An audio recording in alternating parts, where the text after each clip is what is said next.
आप सभी लोग? सभी बढ़िया हैं? बहुत बढ़िया। और आपकी पढ़ाई सही चल रही है? चलिए, तो देखिए आज हम जो है क्लास 12th का जो हमारी सीरीज चल रही है मैथमेटिक्स की, उसका चैप्टर नंबर फर्स्ट चल रहा था और एक लेक्चर इसमें हमारा हो चुका है अभी तक, जिसमें मैंने आपको फलन का बिल्कुल बेसिक समझाया था। बिल्कुल जो फंडामेंटल्स थे जो थे फलन के क्लास 11 से रिलेटेड, वो सारे मैंने आपको समझाए थे उस लेक्चर में। ठीक है, आप अगर आपने वो लेक्चर नहीं देखा है तो उस लेक्चर को देखिए। उसमें मैंने आपको फलन, प्रांत क्या होता है, परिसर क्या होता है, सहप्रांत क्या होता है, ठीक है, वहां मैंने एक शब्द का इस्तेमाल किया था परास। तो कुछ बच्चों का कंफ्यूजन था, सर ये परास शब्द नहीं मिला है हमें बुक में, तो मैं बता देता हूँ परास को परिसर भी कह सकते हैं आप। तो आपने जहां परास लिखा है वहां ऑब्लिक लगा के परिसर लिख लीजिए। और अब आगे जो है हम इसी शब्द का इस्तेमाल करेंगे आउटपुट के लिए, जो हमने इस्तेमाल किया था कि हम कुछ इनपुट दे रहे थे और हमें जो आउटपुट मिल रहा था वो परास बताया था मैंने, उसको परिसर भी कह सकते हैं आप। ठीक है, उसके बाद हमने देखा था किसी चक्की के द्वारा, एक मशीन के द्वारा हमने फंक्शन को समझा था, डोमेन, कोडोमेन, मतलब प्रांत, सहप्रांत, परास, ये सब समझा था हमने। उसके बाद हमने देखा था कि भाई उसको कैसे दर्शाते हैं, मैपिंग के द्वारा, प्रतिचित्रण के द्वारा। फिर हमने टेस्टिंग देखी थी, ग्राफ के द्वारा कैसे उसको टेस्ट किया जाता है किसी फंक्शन को, कि कोई संबंध जो है वह फंक्शन है भी या नहीं है। ठीक है, तो यहां तक हमारा हो गया था। आज जो है हम देखेंगे फंक्शंस के प्रकार, और आगे का जो हमारा पार्ट है वो देखेंगे आज। तो फंक्शंस के प्रकार के का आप ये मान लीजिए कि कहीं ना कहीं आज से हमारा जो है 12th क्लास का जो टॉपिक है, वो जो फर्स्ट चैप्टर है वो आज से स्टार्ट हो गया है। फर्स्ट लेक्चर बिल्कुल बेसिक पे था, आज से हो गया है, क्योंकि जो फंक्शंस के प्रकार मैं आपको बता रहा हूँ, फलन के प्रकार, वो कहीं ना कहीं आपको आपकी 12th क्लास की किताब में मिल जाएंगे, फर्स्ट पेज पे आपको मिल जाएंगे। ठीक है, तो एक तरह से 12th क्लास से हमारे स्टार्ट हो रहा है बेसिक, अगर ऑफिशियली देखा जाए तो। अगर आपको ये वीडियो पसंद आता है तो प्लीज इसको लाइक कीजिए, सब्सक्राइब कीजिए और अपने दोस्तों के साथ शेयर जरूर कीजिए। ठीक है, चलिए अपनी कॉपी और पेन के साथ तैयार हो जाइए। अब हम देखेंगे फंक्शंस के प्रकार, मतलब फलन के प्रकार। तो देखिए, अब आज हम जो देखेंगे वो है फलन के प्रकार। फलन के प्रकार, और जो फलन के प्रकार है, हम 4 प्रकार के फलन देखेंगे आज। 4 नहीं, वैसे तो फंक्शंस तो और भी प्रकार के हैं, पर मुख्य तौर पे हम 4 फलन जो देखेंगे, और बाकी के जो है वो हम later part of the video जब चलेगा तब देखेंगे। ठीक है, तो देखिए सबसे पहले है एकीकी फलन। ठीक है, एकीकी फलन। फिर सेकंड नंबर पे हम देखेंगे बहुएकी फलन।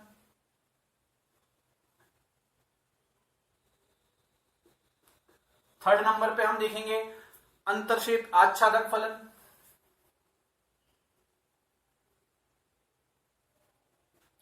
और फोर्थ नंबर पे हम देखेंगे आज अंतरक्षेपी फलन।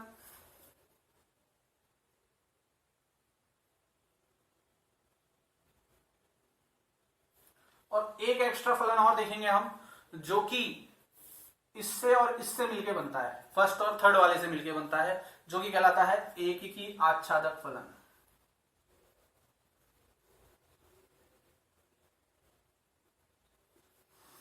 समझ में आ गई बात? तो ये 5 प्रकार के फलन आज हम देख रहे हैं। सबसे पहले बात कर लेते हैं एकीकी। तो देखिए इन चारों प्रकार के, ये जो मैंने आपको 5 प्रकार के फलन लिखवाए हैं, इनको समझने के लिए हम क्या करते हैं, यहाँ पे मैं कुछ चित्र बना रहा हूं, उन चित्रों को आप ध्यान से देखिए। ठीक है, जैसे ये मैंने पहला चित्र बनाया,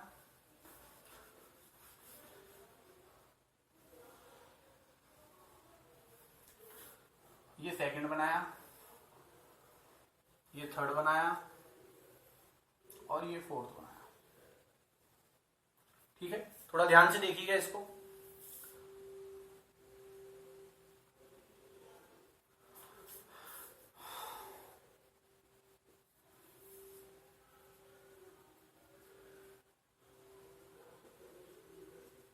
ठीक है, मान लीजिए फर्स्ट चित्र में, जो पहले नंबर का चित्र है, इसमें मैंने 1 को सी से मिलाया, 2 को ए से मिलाया और 3 को बी से मिला दिया। ठीक है, सेकंड वाले चित्र में मैंने क्या किया, इसमें ए और बी ले लो आप, 2 को ए से मिलाया, 1 को ए से मिलाया, 3 को बी से मिला दिया। ठीक है, थर्ड वाले चित्र में मैंने क्या किया, 1 को ए से मिलाया, 3 को बी से मिला दिया। ठीक है, और फोर्थ वाले चित्र में मैंने क्या किया,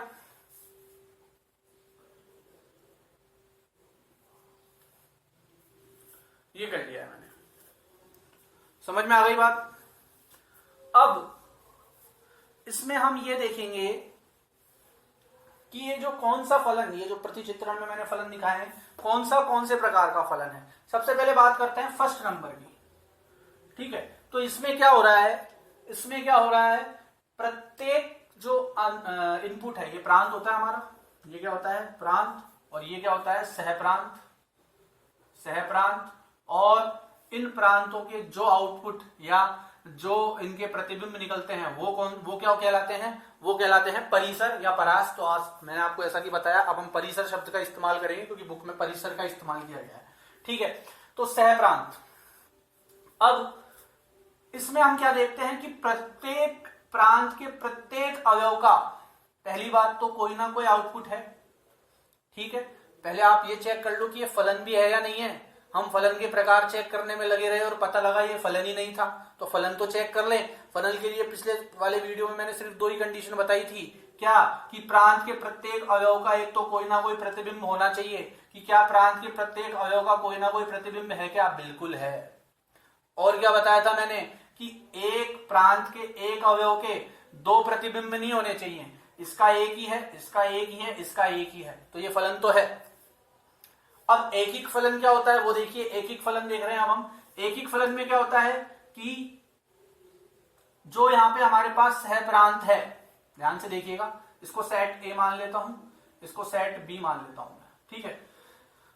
तो जो हमारे पास प्रांत सहप्रांत में अवयव हैं, जो हमारे पास सहप्रांत में अवयव हैं, क्या उन सभी अवयवों का केवल एक और एक ही, वो मतलब इन अवयव, ये जो अवयव हैं वो केवल एक ही अवयव के प्रतिबिंब है, ये केवल एक ही अवयव के प्रतिबिंब है, या मैं ये कह सकता हूं कि इन अवयवों का केवल एक ही और अलग अलग भिन्न भिन्न है, या अलग अलग कह लो या केवल एक ही कह लो, इन प्रतिबिंबों केवल भिन्न भिन्न अलग अलग क्या है, प्रतिबिंब है। इन अवयवों के भिन्न भिन्न प्रतिबिंब है। यहां देखो इन दोनों के एक ही प्रतिबिंब है, पर यहां ऐसा थोड़ी है, यहां तो इन दोनों का एक ही प्रतिबिंब है, पर यहां सबका अलग अलग है। तो इसी प्रकार के फलन को क्या कहते हैं, एकिक फलन कहते हैं। क्या कहते हैं, एकिक फलन।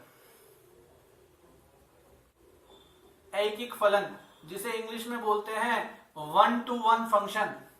1-to-1 मतलब एक पे एक ही, ठीक है। कुछ चीजें देखिए इंग्लिश में समझते हैं तो ज्यादा ढंग से समझ में आती है, कुछ शब्द ऐसे हैं जिनको इंग्लिश में समझते हैं तो क्लियर मीनिंग निकल के आ जाता है, ठीक है।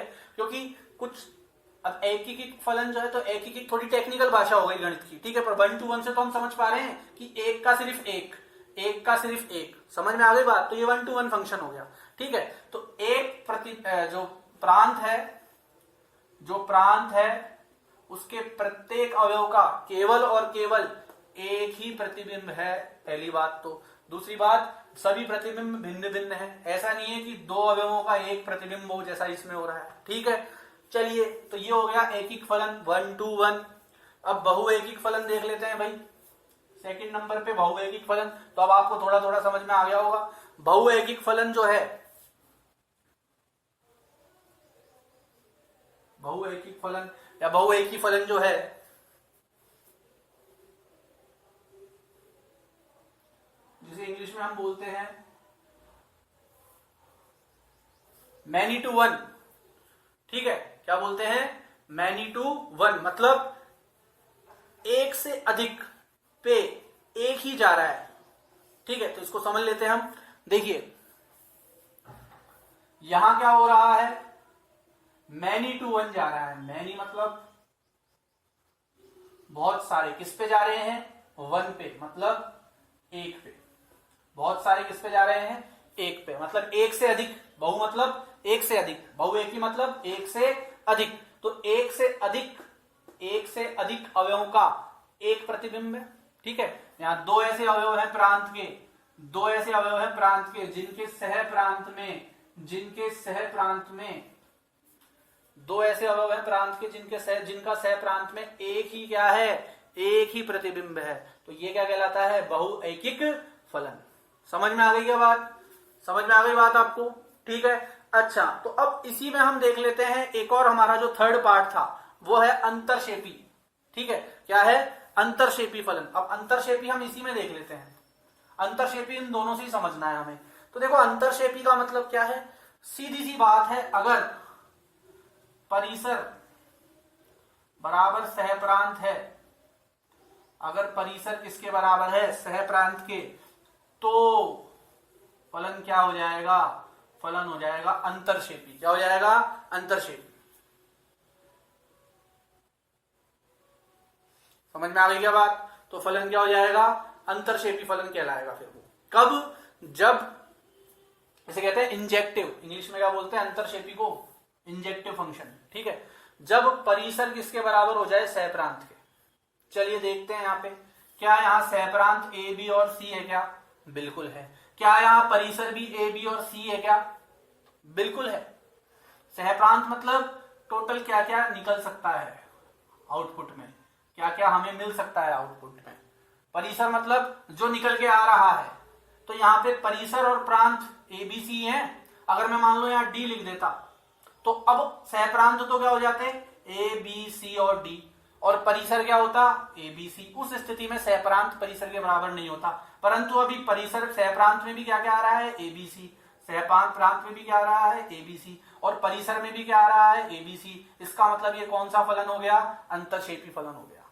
क्या ये भी अंतरशेपी है क्या, बिल्कुल। यहाँ पे सहप्रांत में क्या क्या है, ए और बी, और परिसर में भी क्या क्या है, ए और बी, क्योंकि ए भी किसी ना किसी का क्या है, प्रतिबिंब है, और बी भी किसी ना किसी का क्या है, प्रतिबिंब। तो ये भी कौन सा फलन हो गया, यह भी अंतरशेपी फलन ही हो गया। समझ में आ गई क्या बात? तो अंतरशेपी फलन मतलब क्या होता है, यहां लिख देता हूं मैं, थोड़ा जगह की कमी है मेरे पास, बोर्ड बहुत छोटा है, तो थोड़ा आप लोग भी मैनेज कीजिए। ठीक है, थोड़ा दिमाग यहाँ पे बिल्कुल एक्टिव रखेंगे तो कोई कंफ्यूजन नहीं होगा, चीजों को साथ के साथ अपनी कॉपी में नोट करते जाइए। तो अंतरशेपी के लिए क्या कह सकता हूं मैं, कि सहप्रांत बराबर परिसर, तो क्या हो जाएगा, वो अंतरशेपी हो जाएगा। बिल्कुल कीवर्ड याद रखिए, जितना ज्यादा इसमें क्या है घुसने की कोशिश करोगे उतना कंफ्यूज होगे, तो मेन बात याद रखो बस आप लोग। ठीक है, तो ये क्या है, अंतरशेपी है। सॉरी, अंतरशेपी नहीं, आच्छादक। क्या है, आच्छादक। इसको सही कर लीजिएगा, थोड़ा मैंने फ्लो में अंतरशेपी बोल दिया, आच्छादक है। ठीक है, कब, जब सहप्रांत किसके बराबर होगा, परिसर के, तो क्या होगा, आच्छादक होगा। क्या होगा, आच्छादक होगा। ठीक है, अब देख लेते हैं अंतरशेपी क्या होता है। अब हम देख लेते हैं अंतरशेपी क्या होता है। तो देखिए, जहां सहप्रांत, ध्यान से सुनिएगा, जहां सहप्रांत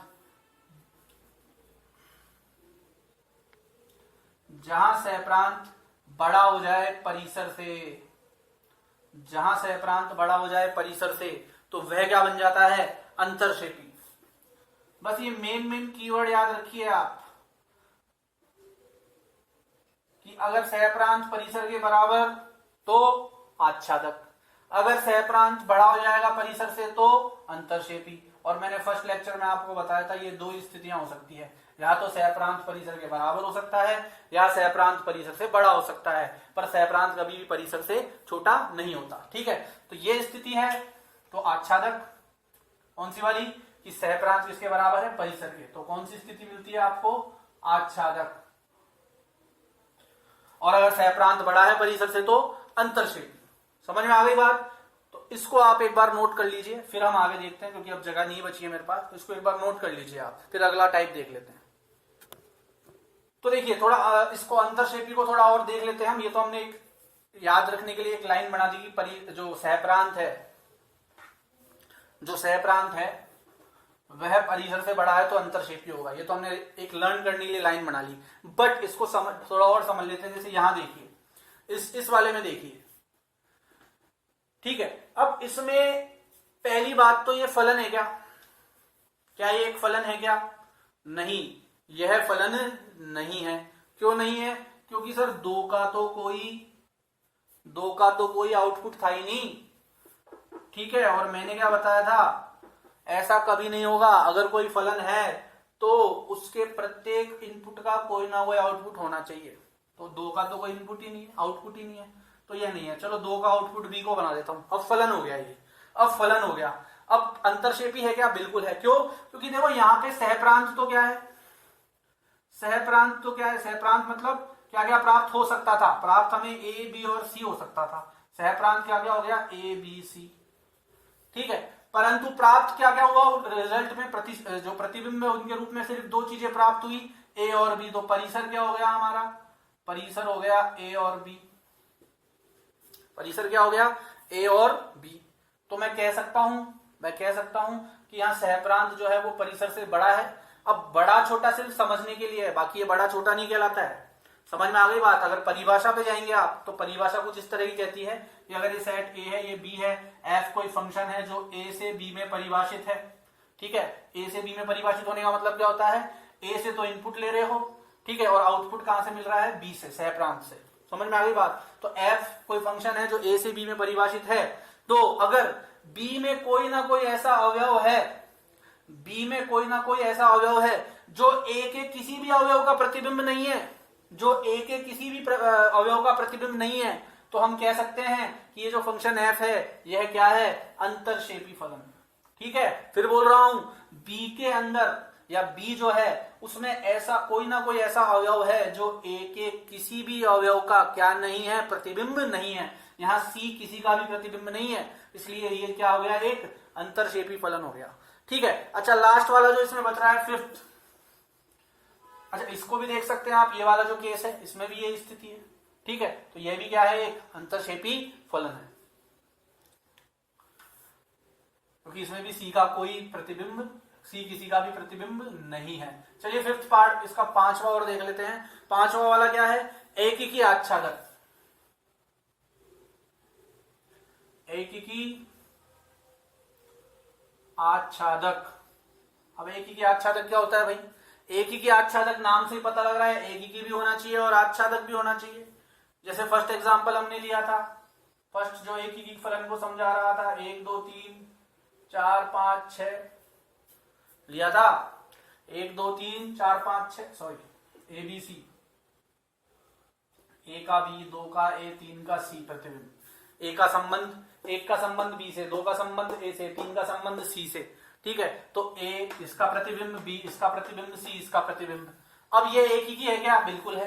क्या बताया था एकीकी के लिए, मान लो एकीकी की परिभाषा आपको बतानी है तो फिर से एक बार देख लेते हैं।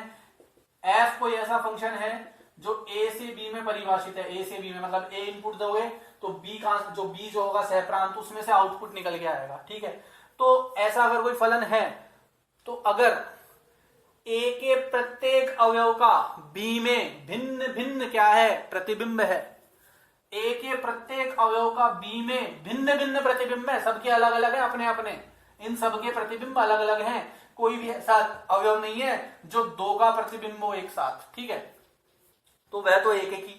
और आच्छादक के लिए क्या बोला था मैंने, आच्छादक के लिए क्या बताया था कि भैया सहप्रांत और परिसर समान होना चाहिए। अब यहाँ सहप्रांत में क्या क्या है, एबीसी, और परिसर भी क्या होगा, एबीसी, इसलिए ये क्या कहलाएगा, यह एकीकी भी है, एकीकी भी है और साथ में आच्छादक भी है। एकीकी तो क्यों है, क्योंकि सभी का अलग अलग क्या है, सभी का अलग अलग क्या है, प्रतिबिंब। और आच्छादक क्यों है, क्योंकि सहप्रांत किसके बराबर है, सहप्रांत किसके बराबर है, सहप्रांत बराबर है परिसर के। ठीक है, तो यह कौन सा फलन कहलाता है, एकीकी आच्छादक फलन। ये तो बात हो गई समझने की। अब आपको क्या करना है, अपनी किताब देखनी है राजस्थान बोर्ड की, उसके पेज नंबर 1 पर आपको ये सभी परिभाषाएं दी हुई है पांचों की, तो ये आपको वहां से पढ़नी है, उनको कॉपी में नोट करना है, अपने नोट्स जहां पे आप बनाते हैं। ठीक है, और उसके साथ उन नोट्स में ही इन उदाहरणों को कहीं ना कहीं आपको फिट करना है, ताकि जब आप अगली बार पढ़ें तो आपको समस्या ना हो। समझ में आ गई क्या बात। अब आगे का जो काम करना है, अब आगे जो अपन देखेंगे उससे पहले मैं कुछ मेन चीज आपको बताना चाहता हूं। देखिए, कुछ बच्चे अभी ऐसे हो सकते हैं जिनके पास बुक्स ना हो, लॉकडाउन के चलते बुक्स नहीं ले पाए हो, या जिनके पास पुरानी बुक्स ना हो 12th की, क्योंकि 12th का कोर्स नहीं बदला है, 10th और 12th का कोर्स अभी नहीं बदला है। तो जिनके पास बुक्स नहीं है उनके लिए एक टेलीग्राम चैनल मैंने बनाया है। इस वीडियो के डिस्क्रिप्शन लिंक में टेलीग्राम चैनल का लिंक दिया हुआ है, उस लिंक पे जाके आप जो है बुक्स डाउनलोड कर सकते हैं, वहां बुक्स प्रोवाइड करवा दूंगा। या फिर फेसबुक अकाउंट भी दिया है मैंने इसके एक ग्रुप का, इस ग्रुप अपने लिए एक ग्रुप बनाया है साइंस और मैथ वालों का, तो उस पे भी मैंने एक फेसबुक अकाउंट के लिए लिंक दिया हुआ है नीचे, उस लिंक पे जाके भी आप जो है उन पुस्तकों को प्राप्त कर सकते हैं। ठीक है, तो कोई प्रॉब्लम नहीं है, आप वहां से पुस्तक प्राप्त कर सकते हैं, या उस फेसबुक अकाउंट में जाके एक बार अगर आप मैसेज करेंगे तो मैं तुरंत आपको प्रोवाइड करवा दूंगा। जिनके पास पुस्तक नहीं है वो वहां से प्राप्त कर सकते हैं, जिनके पास है बहुत अच्छी बात है। ठीक है, चलिए इसको नोट कर लीजिए, फिर आगे देखते हैं। अब हमारा जो अगला टॉपिक है वो है संयुक्त फलन, मतलब कि कंपोजिट फंक्शंस। और ये जो है अब हमारा यहाँ से मेन जो हमारा 12th का टॉपिक है, फिर चैप्टर नंबर 1 का वो स्टार्ट हो रहा है मैथ का। तो देखिए संयुक्त फलन का मतलब क्या होता है। संयुक्त फलन का मतलब वैसे अगर हम भाषा के रूप में देखें तो दो या दो से अधिक फलनों को मिलाके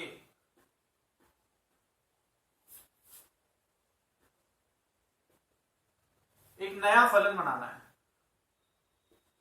एक नया फलन बनाना क्या कहलाता है भाई, संयुक्त फलन। संयुक्त नाम से पता लग रहा है, संयुक्त मतलब मिलके जो बनता है। ठीक है, अब यहां लिखा हुआ है 2 या 2 से अधिक, तो अगर हमारे 12th लेवल की बात की जाए तो ज्यादातर एम्फेसिस 2 पे ही रहेगा हमारा। ठीक है, 2 से अधिक आपको कंपटीशन लेवल में मिल जाता है। अगर जेई वगैरह की बात करें तो वहां पे आपको 4 या 5 फलन भी मिल जाते हैं एक साथ। ठीक है, उनमें आपको फिर उनको संयुक्त करके जो भी वो पूछता है वो आपको बताना होता है। पर फिलहाल हमारे जो बोर्ड लेवल का कोर्स है उस पर हम 2 पे ही रहेंगे।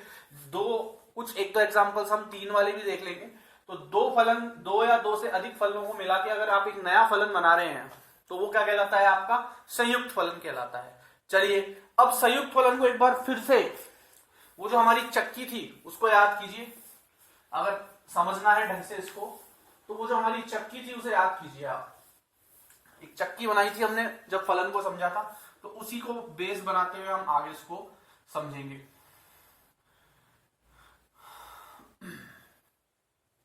इस तरह से एक चक्की ली थी हमने। अब ये जो चक्की वाला था, पहले तो हम क्या कर रहे थे, इसमें कोई अनाज वगैरह डाल रहे थे और यहां से गेहूं या दलिया वगैरह प्राप्त हो रहा था। अब क्या किया, चक्की इसकी काफी दिनों तक ये चलाता रहा, अच्छी कमाई हो गई, तो इसने क्या किया, एक मशीन और लिया है ऑटोमेटिक। अब इसने क्या करा, एक मशीन सेटअप कर ली। क्या किया इसने एक मशीन तो यहां लगाई, पहले एक मशीन तो यहां लगा दी इसने।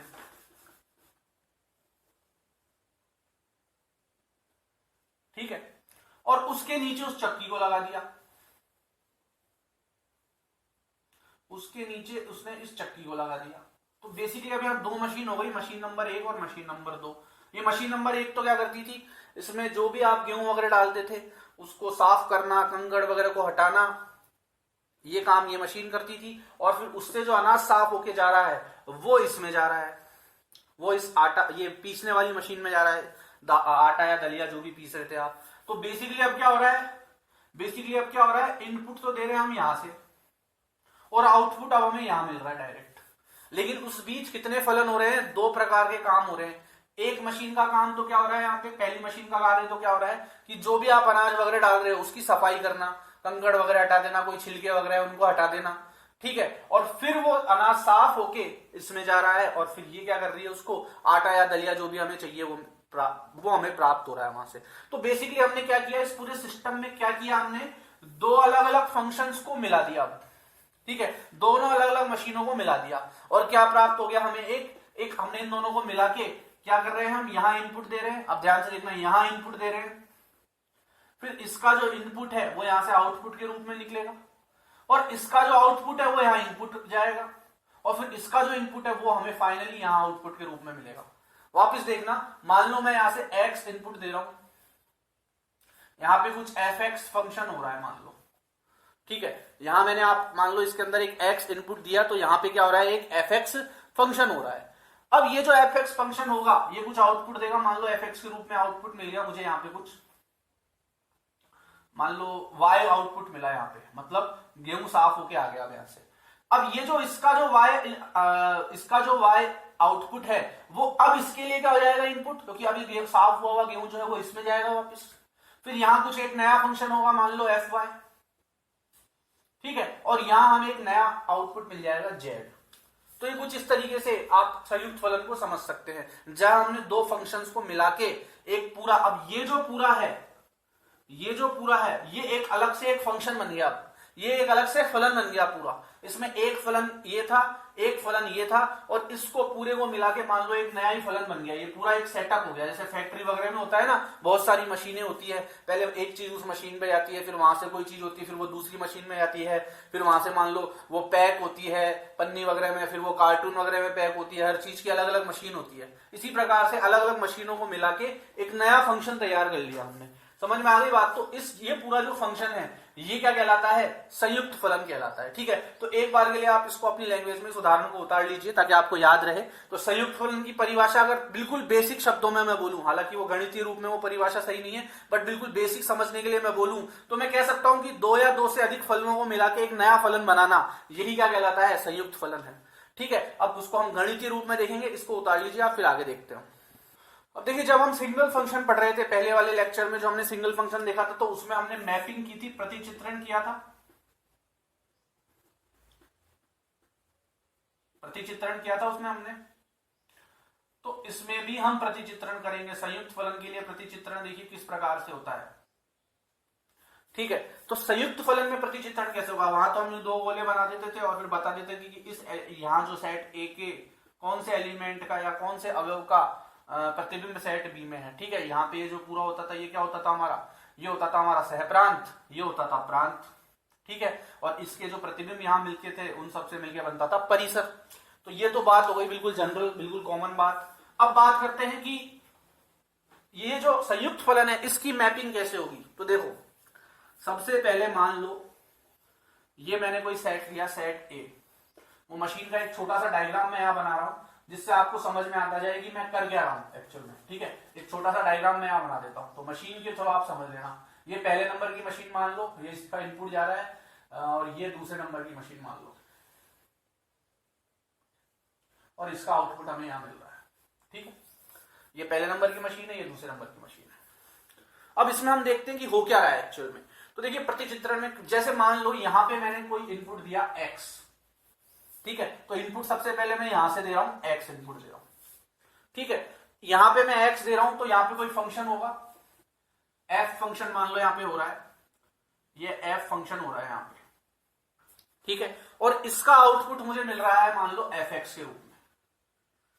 समझ में आ गई बात? यहां से मैंने कुछ इनपुट दिया, इसका कुछ प्रांत है x, यहां उसका मान लो फलन है f, और आउटपुट के रूप में मुझे fx मिल गया। फिर मैंने क्या किया, ये मेरे को यहाँ पे f दिया और ये मुझे मिल गया इसका fx। अब ये fx इसके लिए क्या हो गया? इनपुट हो गया, इसका प्रांत हो गया अभी इस वाले सेकंड वाले के लिए। तो मान लो ये एक फंक्शन है, जो ये जो fx है, ये दूसरे वाला एक और फंक्शन है g। तो अब जो दूसरा फंक्शन है या दूसरा फलन है g, उसके लिए ये fx क्या हो गया? इनपुट, और इस g का एक नया फंक्शन निकल के आ गया gx, आउटपुट निकल के आ गया gx। ठीक है, आ गई क्या बात समझ में? अब एक्चुअल में हो क्या रहा है? gx नहीं मानेंगे हम इसे क्या मानेंगे? gfx। समझ में आई क्या बात आपको?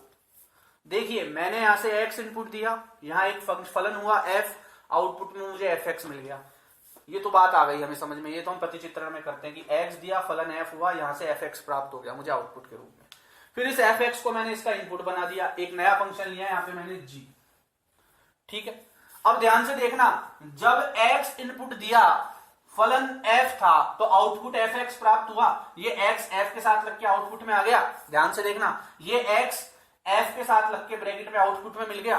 अब जब ये fx इसका इनपुट है, fx इसका इनपुट है कौन से फंक्शन का? g का। कौन से फलन का? g का। तो आउटपुट में मुझे क्या प्राप्त होगा? g। और यहां पे जैसे f के साथ इनपुट आया था, तो g के लिए इनपुट क्या है? fx, तो ये gfx हो जाएगा। ये क्या हो जाएगा? gfx हो जाएगा। फिर से समझ लो, इस चीज को क्लियर कर लो बिल्कुल दिमाग में। ये x था, ये x था, किसका इनपुट था? फलन f का। फलन f का इनपुट था, आउटपुट क्या मिला मुझे? fx आउटपुट मिल गया। यहां तक कोई प्रॉब्लम नहीं है। फिर मैंने इस फंक्शन g का, ये एक और फंक्शन था g, या एक और मशीन है। ठीक है, इसमें g फलन हो रहा था। ठीक है, तो fx जो है वो इसका इनपुट बना इस मशीन का। अब fx जो है यहां से गेहूं साफ होके इसमें गया, तो इसका जो आउटपुट था अब इसका इनपुट बन चुका है वही। तो वो मैंने इसका इनपुट बना दिया। अब यहाँ क्या फलन हो रहा है, यहाँ पिसाई का फलन हो रहा है, जैसे मैंने जी ग्राइंडिंग मान लो आप, ठीक है, तो जी मैंने फंक्शन ले लिया इसको, ठीक है, जैसे ही मैंने जी इसको फंक्शन लिया, अब इसका आउटपुट क्या आएगा, मेन चीज ये है, इसका आउटपुट क्या बना गया, तो इसका आउटपुट क्या आएगा, जैसे इसका आउटपुट आ रहा था एफ एक्स, ऐसे इसका आउटपुट क्या आएगा जी एफ एक्स, ठीक है, इनपुट जी के साथ लगा देंगे, ठीक है, तो ये जी एफ एक्स जो है इसको और क्या कहा जाता है, इसे जी ओ एफ भी कहा जाता है। यहां पे हमने क्या किया, बेसिकली दो फलनों को मिला दिया, जी और एफ को, और एक नया फलन बना दिया जी ओ एफ, या जी एफ एक्स कह सकते हैं इसे हम, जी एफ एक्स, और यही जो है हमारा क्या कहलाता है, संयुक्त फलन कहलाता है, ठीक है। तो प्रतिचित्रण के द्वारा संयुक्त फलन को आप इस तरह से दर्शा सकते हो। हालांकि ये एक तरीका है समझने का, बेसिकली मान लो फिर भी आपको समझ में नहीं आया तो अभी पूरी प्रश्नावली बाकी है हमारे पास, उदाहरण बाकी हैं, काफी आगे चीजें हैं जिनसे आप इस कंसेप्ट को और ढंग से क्लियरली समझ पाएंगे, पर फिलहाल इसको आप उतार लीजिए, क्योंकि जब बाद में आप क्वेश्चन करेंगे तो आपको याद, जो वहां जो कंसेप्ट क्लियर होगा कहीं ना कहीं वो आपका दिमाग फिर यहाँ स्ट्राइक होगा, अच्छा यहाँ हमें ये समझाने की कोशिश की गई थी, और वो चीज आपके दिमाग में पक्की हो जाएगी। तो इसको कॉपी कर लीजिए, फिर आगे देखते हैं। चलिए इसको और हम थोड़ा प्रतिचित्रण से एक उदाहरण के द्वारा समझते हैं। उदाहरण हम सबसे पहले हमारी चक्की का लेंगे, फिर एक उदाहरण और ले लेंगे। जैसे मान लीजिए मैंने यहाँ पे एक सेट लिया, या मान लीजिए यहाँ पे मैंने जो एलिमेंट दिया सबसे पहले एक्स, मान लो सबसे पहले मैंने डाला इसमें गेहूं, फिर मैंने डाला इसमें बाजरा, फिर इसमें मैंने डाला मक्का, ठीक है, और इसमें एक चीज और ले लेते हैं अपन, चना, ठीक है। चलिए फंक्शन हुआ हमारे पास एफ, एफ फंक्शन यहाँ पे क्या है, यहाँ एफ फलन क्या है कि भाई जो भी चीज इसमें डालोगे वो इसको साफ कर देगा, तो फलन क्या है, साफ करना। क्या फंक्शन कर रहा है ये, साफ करने का फंक्शन करना है। तो अब हमें आउटपुट में क्या प्राप्त होगा, अब हमें आउटपुट में प्राप्त होगा साफ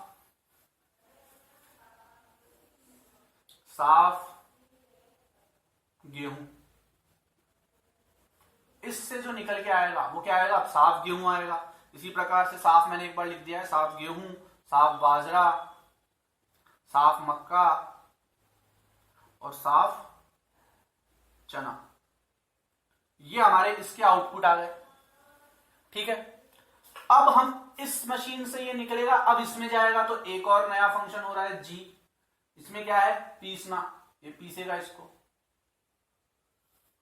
इन सबको पीसेगा, और फिर हमें आउटपुट में क्या प्राप्त हो जाएगा, फिर हमें आउटपुट में प्राप्त हो जाएगा गेहूं का, यहां ऊपर लिख देता हूं मैं, आटा प्राप्त हो जाएगा हमें, ठीक है। क्या प्राप्त हो जाएगा, आटा, आटा किस किस का, जो जो हमने डाला था, गेहूं का, बाजरे का, मक्के का और चने का, यह आटा हमें प्राप्त हो जाएगा इन सबका। तो बेसिकली हुआ क्या, यहां से हमने गेहूं बाजरा मक्का चना डाला, फर्स्ट फंक्शन में क्या हुआ, इनको साफ किया गया, फिर इस मशीन से इनका आउटपुट निकला, तो ये आउटपुट हो गया, ठीक है। ये क्या हो गया इसका, ये सहप्रांत भी हो गया और परास भी हो गया, ठीक है। ये आपका क्या हो गया, प्रांत हो गया। ये इसका क्या हो गया, परिसर। इस परिसर, ये परिसर इसके लिए क्या हो गया, ये परिसर इसके लिए प्रांत हो गया। कैसे, इसका जो परिसर है, जो इसका आउटपुट है वो इसके लिए इनपुट है, तो इसका जो परिसर है वो इसके लिए क्या है, प्रांत, ठीक है। और फिर यहां एक फंक्शन हुआ पीसने का, और यहां हमें फाइनली आउटपुट निकल गया। अब अगर मैं आपसे बोलूं कि भाई ये जो एफ ओ, ये जो जीओ एफ हुआ, ये जो जीओ एफ हुआ, जीओ एफ जो फंक्शन हुआ, इसका प्रांत तो क्या होगा, पूरे फंक्शन का, इस फंक्शन का प्रांत ये रहा, इस फंक्शन का परिसर ये रहा, इस फंक्शन का प्रांत ये रहा, इस फंक्शन का परिसर ये रहा। पर ये जो पूरा संयुक्त रूप से हुआ, दो फंक्शंस को मिला के जो नया फंक्शन प्राप्त होगा, जीओ एफ या जीओ एफ एक्स, जो भी हम बोलते हैं, अभी जीओ एफ ले लेता हूं मैं, इसका प्रांत तो क्या होगा और इसका परिसर क्या होगा, ये हमें पता लगाना है। तो देखो इसका प्रांत तो क्या होगा, इसका प्रांत वो होगा जो सबसे शुरू में हमने डाला था। बेसिकली अब ये जो पूरी मशीन है, ये जो पूरा सिस्टम है, ये इस तरह से काम कर रहा है, यहां से हम डाल रहे हैं और यहां से कुछ निकल के आ रहा है, ठीक है। यहां से हम डाल रहे हैं, यहां से, अब अंदर क्या हो रहा है वो हम नहीं देख सकते, हम तो ये जानते हैं हमने यहां से कुछ डाला था, वो साफ हो हुआ के पहली मशीन में गया, फिर वहां से पिस पिसा के जो हमको बाहर निकला, हमें तो उससे मतलब है, ठीक है। तो प्रांत तो क्या है हमारा यहाँ पे, गेहूं बाजरा मक्का और चना, गेहूं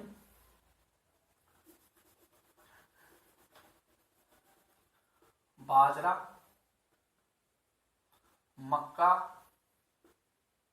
और चना। ये तो क्या हो गया भाई हमारे, ये तो हमारे हो गए प्रांत। और परिसर क्या होगा, अब इसका परिसर नहीं लिखेंगे, जो लास्ट में हमें परिसर मिल रहा है वो इसका परिसर हो गया आटा। किस किस का, इन सभी चीजों का।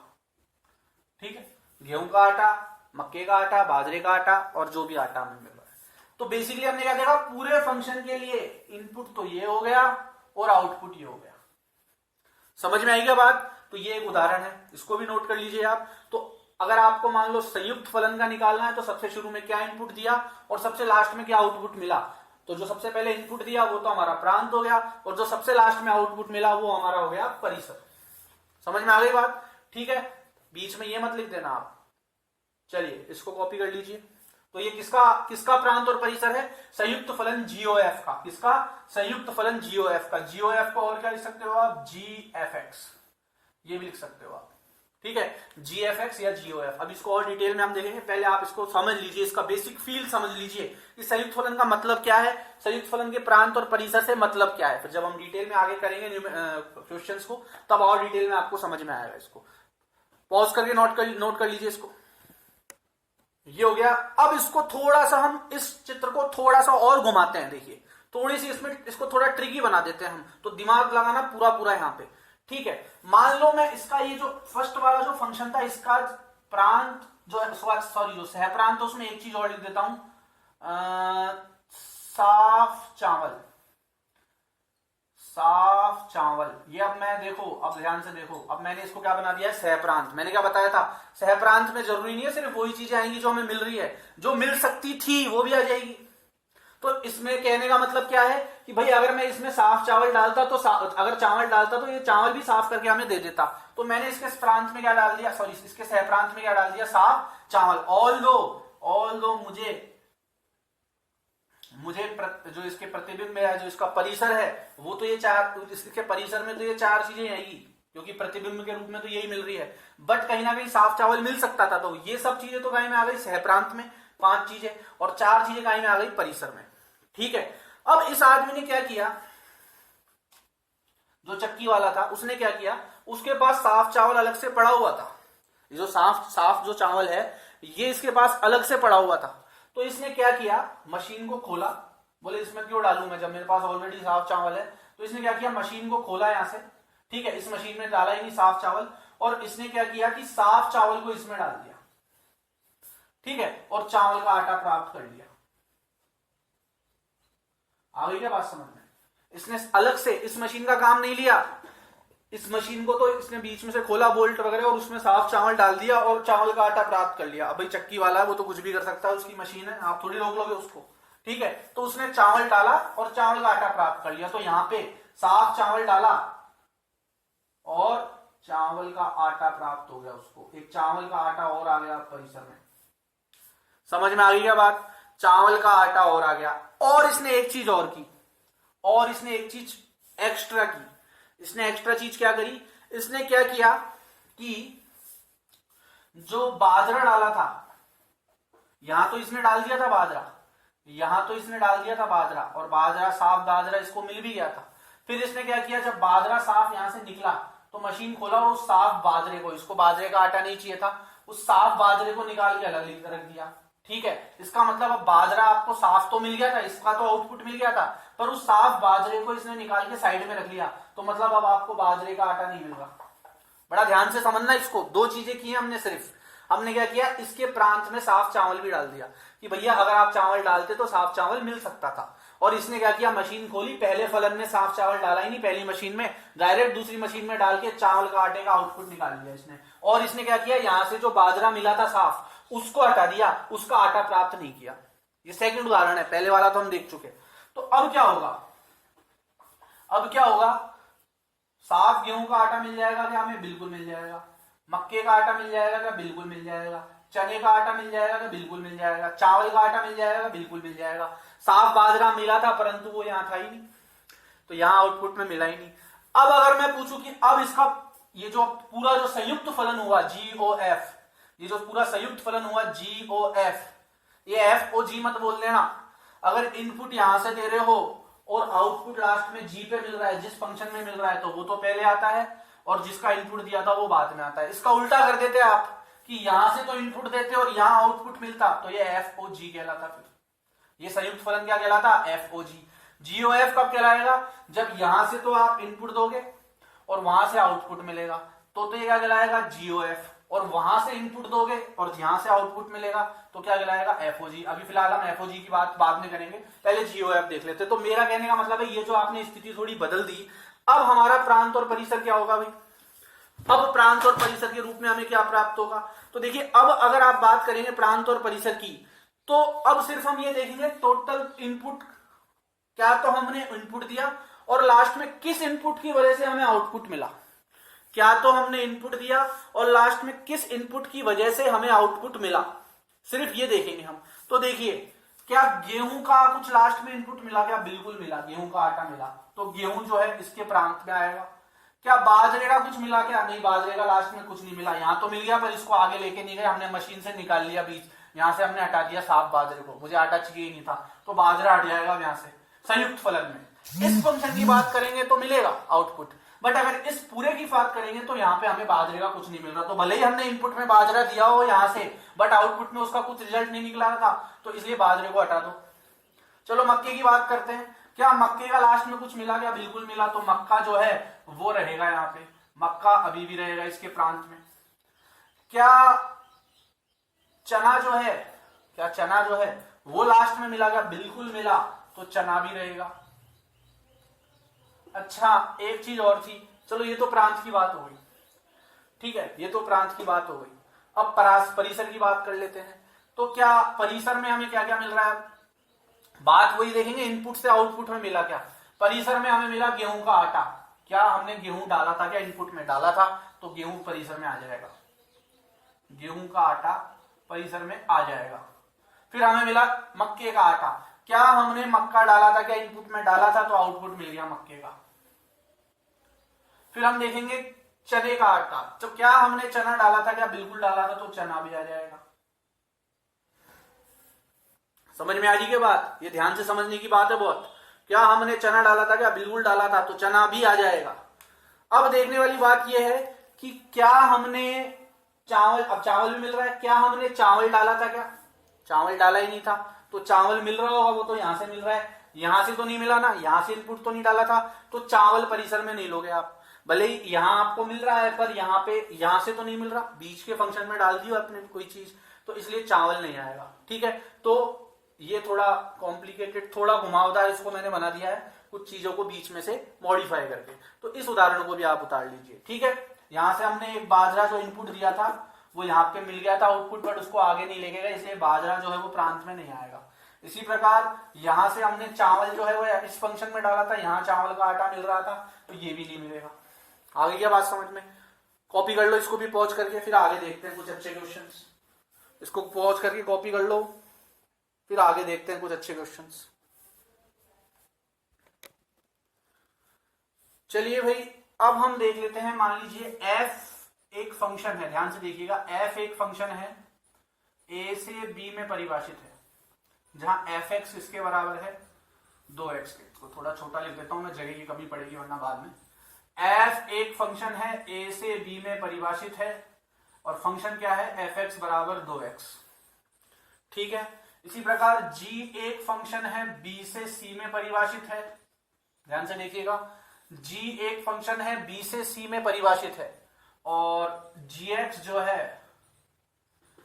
जो है उसको मैं मान लेता हूं x+5 मान लेता हूं, एक बार x+5 मान लिया।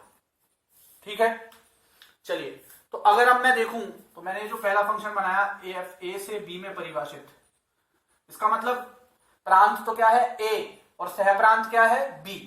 प्रांत है a और सहप्रांत क्या है? b। इसको कैसे ये जो होता है a से b में परिभाषित, इसका क्या मतलब होता है कि a तो क्या है? प्रांत, a से तो हम क्या मान लेंगे? प्रांत के, और b क्या है? सहप्रांत है। ठीक है, चलिए, तो मैं इसका एक सेट बना देता हूं यहाँ पे, और a तो मैं अपने मन से डालूंगा, x का मान तो मैं अपने मन से डालूंगा, इनपुट जो है प्रांत जो है वो तो मैं अपने मन से डालूंगा ना, तो x का मान मैं यहाँ पे मान लेता हूं 1 ले लेता हूं, 2 ले लेता हूं, 3 ले लेता हूं, 4 ले लेता हूं। समझ में आ गई बात? ठीक है, तो अब देखो, अब b में मुझे क्या क्या प्राप्त होगा?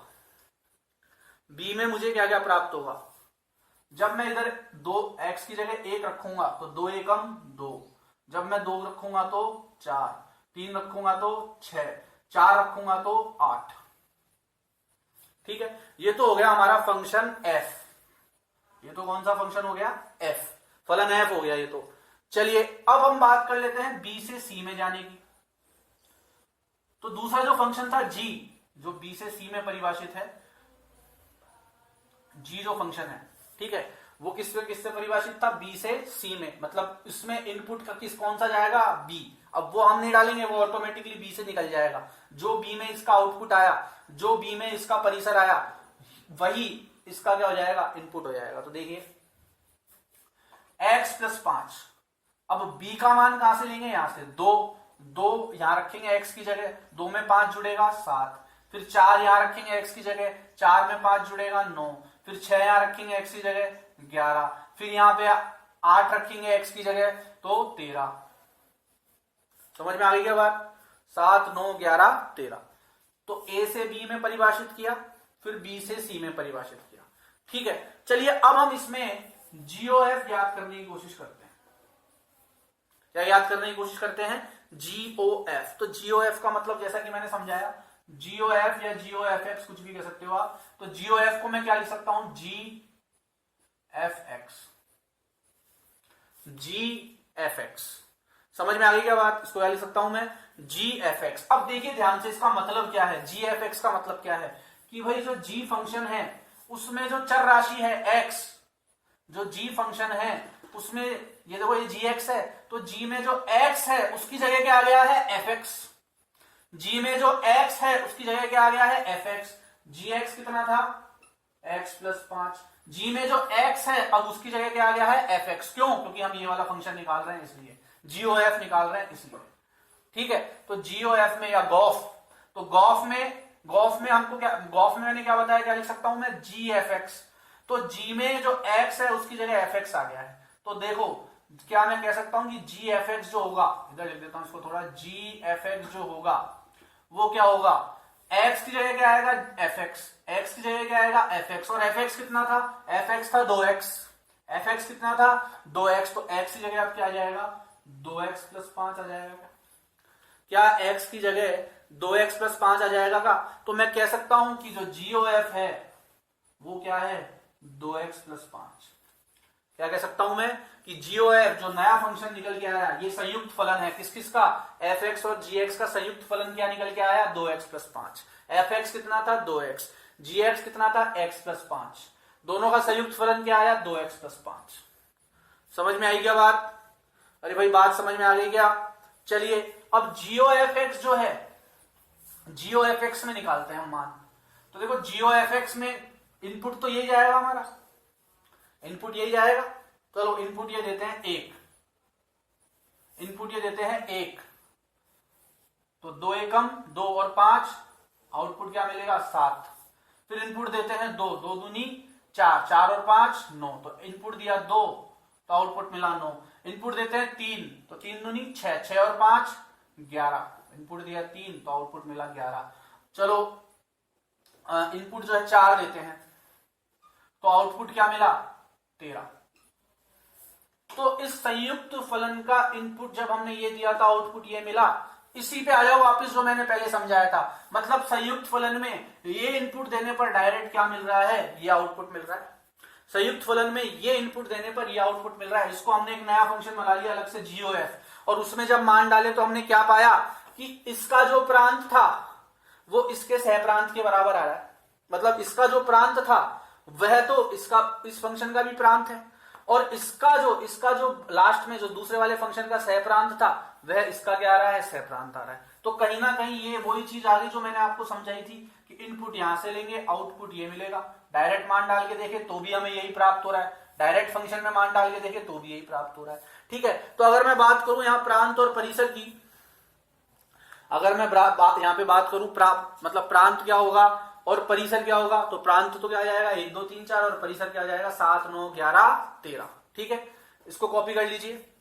अच्छा, इसमें एक चीज क्या कह सकता हूं मैं, वो और देख लो। इसको मैं ऐसे भी कह सकता हूं क्या कि अगर f एक फंक्शन है a से b में, ध्यान से सुनना, f एक फंक्शन है a से b में, और g एक फंक्शन है b से c में, तो एफ ओ जी एक ऐसा फंक्शन होगा जो a से c में परिभाषित होगा।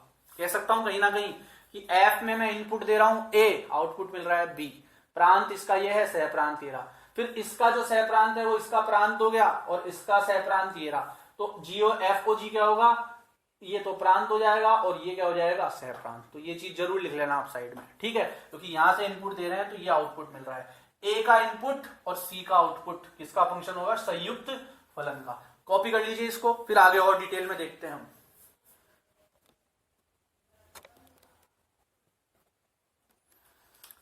अब देखिए मैंने बोला आपको ये चीज बोली कि अगर एफ ए से बी में है, जी बी से सी में है, तो एफ ओ जी ए से सी में होगा, ठीक है। अगर इसको आप गणितीय रूप में लिखना चाहो तो आप ये कह सकते हो कि जो, सॉरी ये मैंने एफ ओ जी लिख दिया, ये जी ओ एफ था, बताया था मैंने आपको, ये हमने क्या निकाला था, जी ओ एफ। तो जी ओ एफ कहां से होगा, ए से सी में, ठीक है। तो मैं इसको और क्या लिख सकता हूं, मैं इसको कह सकता हूं कि भाई जो जी ओ एफ है, जी ओ एफ एक्स, इसको मैं क्या लिख सकता हूं, जी एफ एक्स, जहां एक्स किसका सदस्य होगा, ए का, एक्स किसका सदस्य होगा, ए का।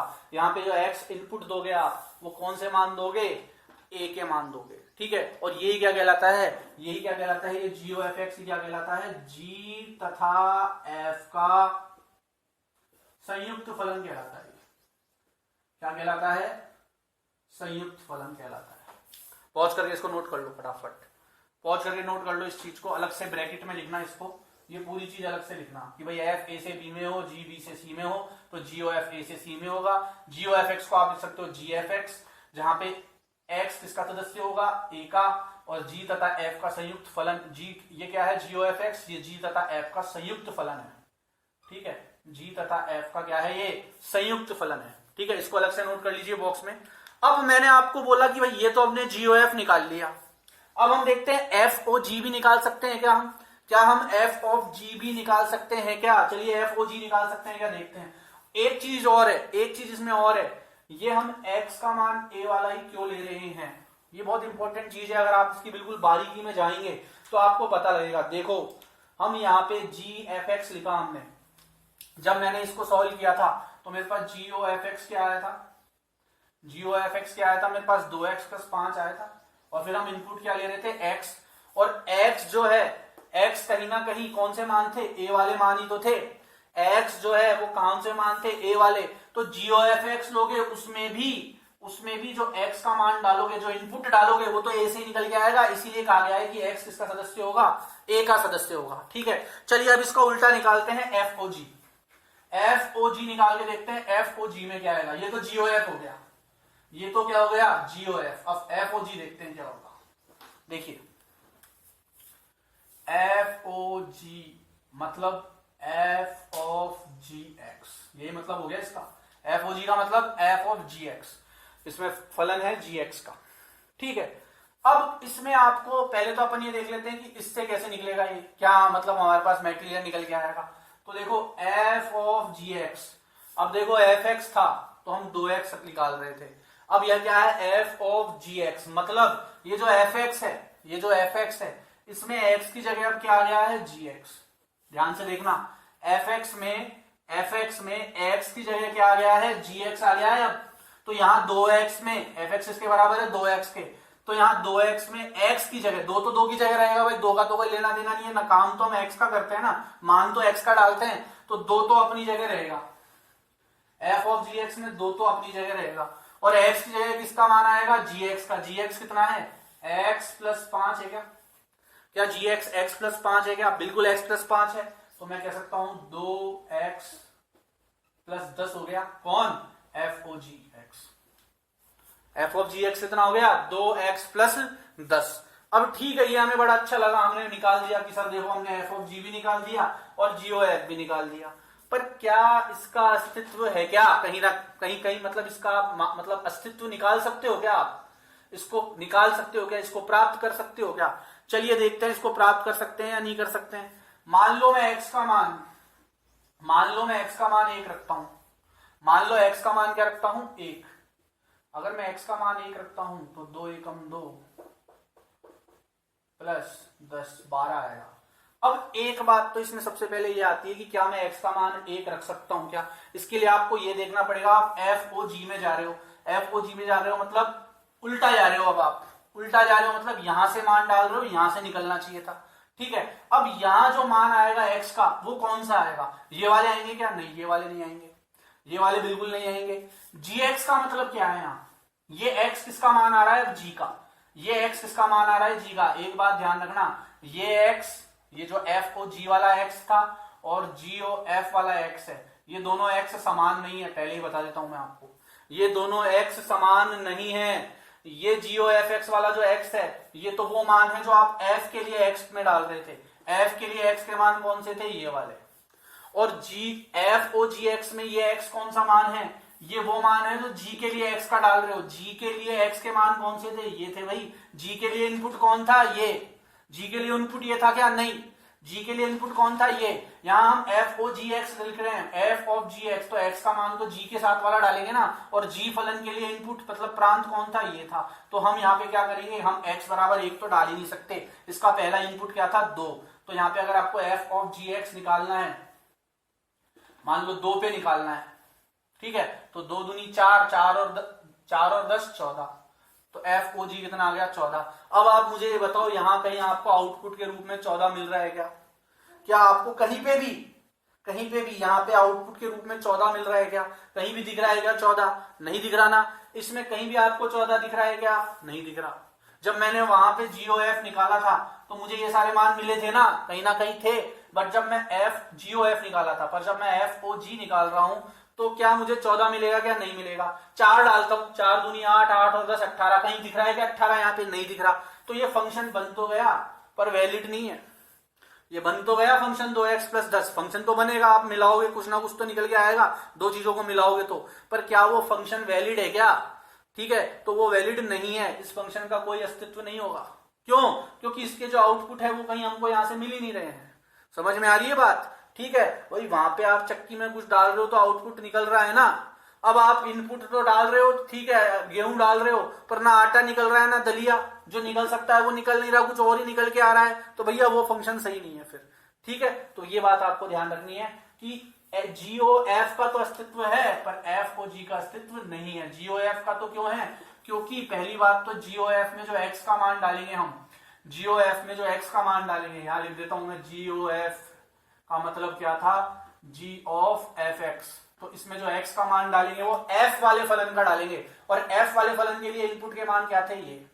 जबकि f of g में जो x का मान डालेंगे वो हम किसका डालेंगे? g वाले फलन का, और g वाले फलन के लिए इनपुट के मान क्या थे? ये थे।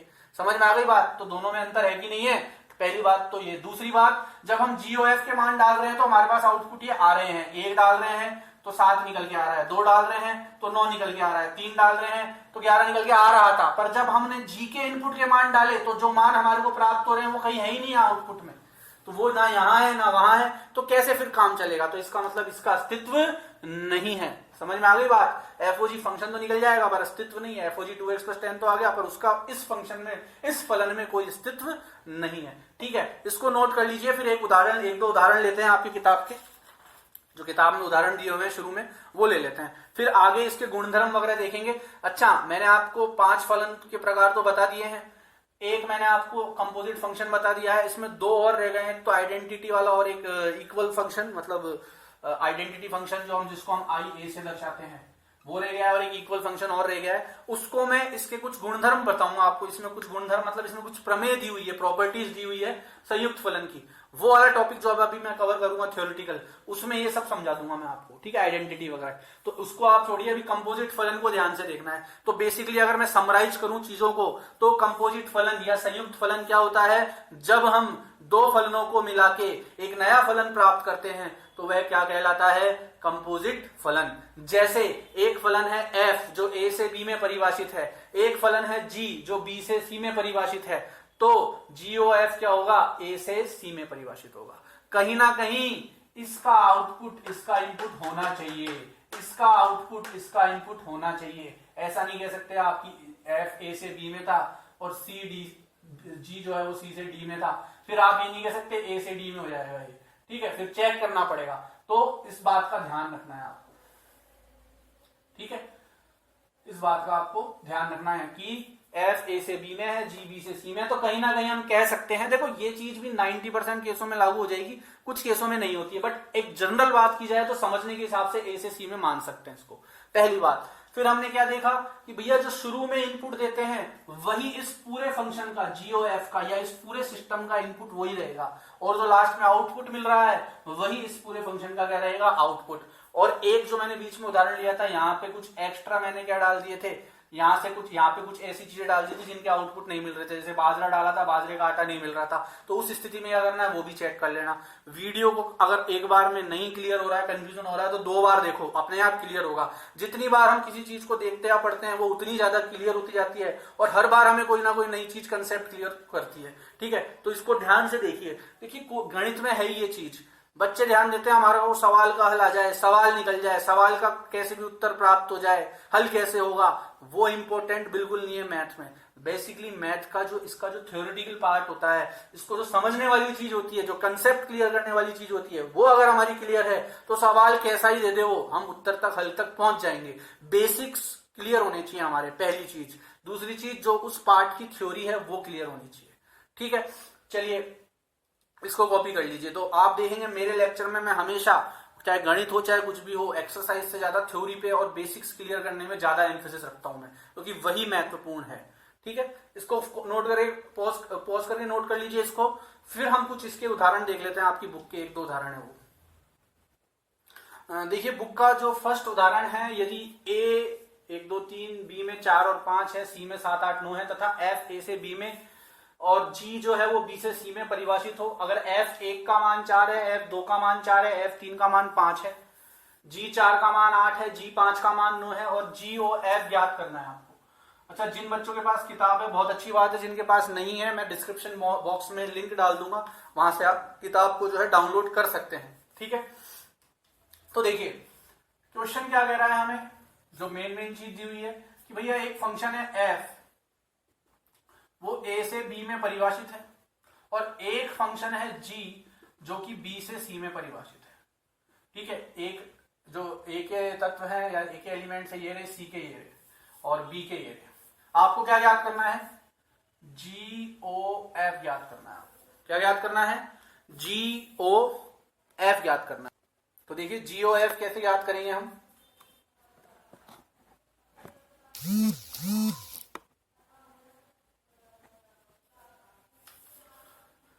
देखिए जीओ एफ ज्ञात करना है। चलिए जीओ एफ ज्ञात करते हैं हम। जीओ एफ का मतलब मैंने क्या बताया था आपको, जीओ एफ एक्स। ठीक है, कहीं ना कहीं इसको मैं एक्स मान लेता हूं। ठीक है, ये जो मान मैं डालूंगा एफ के फंक्शन में, उसको एक्स मान लेता हूं मैं, जीओ एफ एक्स, या इसको और कह सकता हूं जी ऑफ एफ एक्स। ठीक है, आगे की बात समझ में। चलिए अब देखिए इसमें हम क्या करेंगे, सबसे पहले हम इसमें एफ जो एक्स के एफ के साथ जो एक्स है उसका मान डालेंगे सबसे पहले। ठीक है, तो कैसे डालेंगे, देखिए ध्यान से देखिए इधर, कहीं ना कहीं मैं इसको लिख सकता हूं जी एफ, और एक्स का मान कहां से आएगा भाई, एफ में एक्स का मान कहां से आएगा, यहां से पता लग रहा है एफ में प्रांत क्या लेना है, ए, और ए के मान क्या है 1, तो सबसे पहले 1 डाल लेता हूं, जी ऑफ एफ 1। समझ में आई क्या बात, जी ऑफ एफ 1, एफ में ये एक्स क्या है, इनपुट। अच्छा, इनपुट में हमको किसका मान डालना है, यहां से पता लग रहा है एफ का जो प्रांत है वो ए है, और ए में सबसे पहले क्या है 1, तो जी ऑफ एफ 1 क्या होगा, जी ऑफ एफ 1। अब एफ 1 का मान कहीं दिया हुआ है क्या हमें, ये रहा 4, कितना दिया हुआ है 4, तो जी और एफ ऑफ 1 का मान क्या जाएगा 4, एफ 1 का मान क्या जाएगा 4, और जी 4 का मान क्या आएगा, तो जी 4 का मान दिया हुआ था हमें 8, तो ये टोटल क्या जाएगा 8। वापस समझिए, जीओ एफ का मतलब है जीओ एफ एक्स या जी एफ एक्स। एफ एक्स में हमें एक्स का मान कहां से लेना है, यहां से पता लग रहा है एफ के अंदर प्रांत क्या होगा ए, मतलब फंक्शन एफ में जो भी हम इनपुट देंगे या प्रांत का जो हम मान डालेंगे वो ए से लेंगे। ए में पहला मान क्या है 1, तो 1 लिया, तो एफ में एक्स की जगह 1 लिया, तो ये क्या बन गया F1, क्या बन गया F1। अब G में F1 का मान, तो F1 का मान कितना दिया हुआ है हमें, F1 का मान दिया हुआ है 4, तो F1 की जगह मैंने 4 लिख दिया। अब क्या बचा G4 का मान कितना दिया हुआ है मुझे 8, तो ये 8 आ गया। चलिए सेकंड निकालते हैं। GOF2 निकाल लेते हैं अब। तो F2 कितना दिया हुआ है 4, तो ये तो हो जाएगा G4, क्योंकि F2 की जगह क्या मान लेना है मुझे 4। ठीक है। अच्छा G4 का मान कितना दिया हुआ है मुझे, G4 का मान 8 दिया हुआ है, सॉरी F2 का मान कितना दिया हुआ है मुझे, F2 का मान 4 दिया हुआ है। ठीक है, तो G4 का मान कितना आएगा, G4 का मान भी 8 ही आएगा। समझ में आ गई क्या बात, G4 का मान कितना आएगा 8 आएगा। चलिए अब सेकंड निकालते हैं G3, GF3। ठीक है, तो GF3 में अच्छा भाई F3 का मान कितना दिया हुआ है, अब हमें F3 का मान दिया हुआ है मुझे 5, तो G5 हो जाएगा, F3 की जगह 5 लिख दूंगा। और G5 का मान कितना दिया हुआ है, G5 का मान दिया हुआ है 9, तो ये 9 आ गया। तो इस तरह से हमने GOF के मान निकाल लिए। तो ये बहुत इजी सा था, इसने फंक्शन ना देके फंक्शन में मान रखने पर क्या आएगा वो दे दिया डायरेक्ट। ठीक है, इसको कॉपी कर लीजिए। फिर एक उदाहरण और देख लेते हैं, इसका उदाहरण नंबर 2। देखिए उदाहरण नंबर 2 क्या कह रहा है, उदाहरण नंबर 2 कह रहा है कि भैया एक फंक्शन है f जो r से r, मतलब इसका क्या है, r से r का मतलब क्या है, r से r में परिभाषित है, मतलब इनपुट भी कोई वास्तविक संख्या होगी, प्रांत भी वास्तविक है, और सहप्रांत भी क्या है, कोई वास्तविक संख्या ही है। ठीक है, मतलब सहप्रांत में भी वास्तविक संख्याएं हैं। अच्छा देखिए जो संख्याएं हैं इनका वर्गीकरण आपको पता होना चाहिए, कितने प्रकार की संख्याएं होती है। होल नंबर है, पूर्ण संख्या है, पूर्णांक है, प्राकृत संख्या है, परिमेय संख्या है, अपरिमेय संख्या है। परिमेय में भी फिर और 2 प्रकार की होती है, दशमलव वाली, और जो अपरिमेय होती है उसमें 2 प्रकार की होती है। तो ये सब जो संख्याएं हैं इनका जो वर्गीकरण है ये मैं नेक्स्ट वीडियो में आपको बता दूंगा कि कितने प्रकार की तो संख्याएं हैं और कौन सी संख्या को किससे दर्शाया जाता है, क्योंकि कई जगह इसमें हमारे काम आने वाला है। आर का मतलब होता है रियल नंबर, वास्तविक संख्याएं। तो जितनी भी संख्याओं का वर्गीकरण पढ़ेंगे हम, वो सब किस में आ जाती है, वास्तविक संख्याओं में आ जाती है। तो कुल मिलाकर फिलहाल हमें आर लेना है। आर एक वास्तविक संख्या है, प्रांत इसका वास्तविक होगा, और सहप्रांत भी कोई वास्तविक संख्या ही होगी। पहला फंक्शन है fx equal to sine x. दूसरा फंक्शन g है, दूसरा फलन कौन है g, जो कहां से कहां परिभाषित है, r से r में परिभाषित है, और gx कितना है x स्क्वायर। ठीक है, ये भी r से r में। तो आपको GOF और FOG का मान ज्ञात करना है। चलिए सबसे पहले हम इसमें GOF का मान ज्ञात कर लेते हैं। GOF का मतलब GOFX या G of fx। देखिए इसको इस तरह से ब्रैकेट में जरूर लिख लीजिए आप, क्योंकि ये ज्यादा आसान रहता है। अब देखिए g ऑफ fx का मतलब क्या है, g ऑफ fx। अब fx का मान कितना है, fx का मान क्या है sin x, तो कहीं ना कहीं मैं fx की जगह sin x लिख सकता हूं क्या। ठीक है, क्यों, क्योंकि fx बराबर कितना है, sin x है। अच्छा gx कितना है, x स्क्वायर, और x की जगह क्या है, sin x। x की जगह क्या है, sin x। ध्यान से देखिएगा, क्योंकि तो g यहां लिख देता हूं मैं, क्योंकि gx कितना है, x स्क्वायर है। gx कितना है, x स्क्वायर। तो क्या मैं कह सकता हूं कि x की जगह अब क्या आ गया, sin x। तो g sin x कितना हो जाएगा, g sin x कितना हो जाएगा, x का स्क्वायर, x की जगह क्या है, sin x। तो अब किसका स्क्वायर हो जाएगा, sin x का होल स्क्वायर, जिसे मैं कह सकता हूं साइन स्क्वायर एक्स। तो g ऑफ साइन एक्स कितना आ गया, साइन स्क्वायर एक्स। तो GOF तो कितना आ गया मेरे पास, साइन स्क्वायर एक्स। चलिए FOG निकालते हैं। FOG का मतलब क्या है, f ऑफ gx या f ऑफ gx। ठीक है, अब इसमें हम gx की जगह किसका मान डालेंगे, gx का मान कितना है भाई, gx का मान है x स्क्वायर। तो gx की जगह तो लिख दो x स्क्वायर। अब हम निकालेंगे f ऑफ x स्क्वायर का मान, इसका मान निकालेंगे f ऑफ x स्क्वायर का। अब देखिए fx का मान कितना है, fx का मान है sin x। fx का मान कितना है, sin x। यहां x स्क्वायर का मान निकालना है हमें किसका मान निकालना है, x स्क्वायर। तो देखिए इसमें fx स्क्वायर है, तो अब देखो fx का मान कितना था, sin x। x की जगह क्या है, x स्क्वायर है, तो साइन में x की जगह क्या रख दूंगा मैं, x स्क्वायर रख दूंगा। ठीक है, तो fx स्क्वायर कितना आ गया, साइन x स्क्वायर। तो मैं कह सकता हूं कि FOG का मान कितना आ गया, साइन x स्क्वायर। तो जीओएफ का मान तो कितना आया साइन स्क्वायर एक्स, और एफ ओ जी का मान कितना आया साइन एक्स स्क्वायर। तो ये दोनों समान है क्या? इसमें क्वेश्चन में जो है ये, इसने तो सिर्फ ये कहा था जीओएफ व एफ ओ जी ज्ञात कीजिए, परंतु इसमें इसको एक लाइन और यहाँ पे लिखनी थी कि क्या ये दोनों समान है, ये भी याद करना था आपको। तो यहाँ पे देखो, क्या जीओएफ एफ ओ जी के समान है क्या? नहीं है। क्यों? क्योंकि ये तो क्या है sine square x, sine square theta. तो देखो साइन स्क्वायर मान लो मैं बोलूं 30, ठीक है, और एक मैं बोलूं साइन 30 का स्क्वायर, तो साइन 30 का स्क्वायर तो कितना हो जाएगा 900 हो जाएगा ना, साइन 900। आ गई बात समझ में? तो ये दोनों अलग अलग चीजें हैं, तो इसलिए ये दोनों एफ ओ जी और जीओ एफ दोनों आपस में समान नहीं है। तो मेरे ख्याल से आपको जीओ एफ मतलब संयुक्त फलन जो है निकालना आ गया है कि संयुक्त फलन का क्या मतलब होता है और उसे कैसे प्राप्त किया जाता है। अब अगले लेक्चर में हम संयुक्त फलनों के जो है गुणधर्म के बारे में पढ़ेंगे, उसके कुछ उदाहरण देखेंगे, और साथ में मैं आपको बताऊंगा कि संख्याओं को वर्गीकृत किस प्रकार से।